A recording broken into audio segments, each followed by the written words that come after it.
পশ্চিমবঙ্গ মাধ্যমিক শিক্ষা পর্ষদের পরিচালিত মাধ্যমিক পরীক্ষা শুরু হতেই দক্ষিণ কলকাতার সন্তোষপুর ঋষি অরবিন্দ বিদ্যাপীঠের বাইরে ঘটে যায় এক হৃদয় বিদারক পরিস্থিতি। সকাল আনুমানিক 10:05 নাগাদ সার্ভে পার্ক থানার একটি টহলদারি দল পরীক্ষা কেন্দ্রের বাইরে এক উদ্বিগ্ন ছাত্রকে দাঁড়িয়ে থাকতে দেখে। ওই ছাত্রের নাম প্রিয়াংশু প্রসাদ। ইংরাজি পরীক্ষার জন্য সে পরীক্ষা কেন্দ্রে এলেও সঙ্গে আনতে ভুলে যায় তার অ্যাডমিট কার্ড।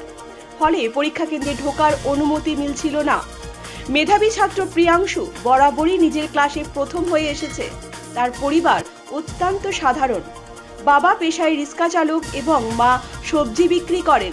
প্রতিবেশী রত্না নস্করের সঙ্গে সে গণপরিবহনে করেই পরীক্ষা কেন্দ্রে পৌঁছেছিল। এই পরীক্ষাই ছিল তার পরিবারের বহু ত্যাগ ও স্বপ্নের ফল। পরিস্থিতির গুরুত্ব বুঝে দ্রুত পদক্ষেপ নেয় পুলিশ। সার্জেন্ট ডেভিড টপনো সোনারপুরে গিয়ে অ্যাডমিট কার্ড আনতে রওনা দেন। একই সঙ্গে যানজট এড়িয়ে দ্রুত যাতায়াতের জন্য ট্রাফিক পুলিশ গ্রিন করিডোর তৈরি করে দেয়।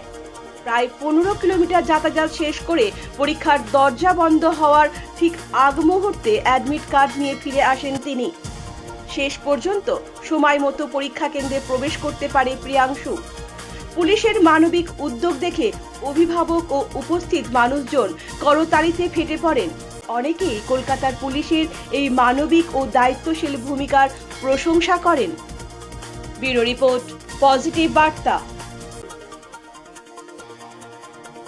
আপনারা দেখছেন পজিটিভ বার্তা platform. Think positive, be positive.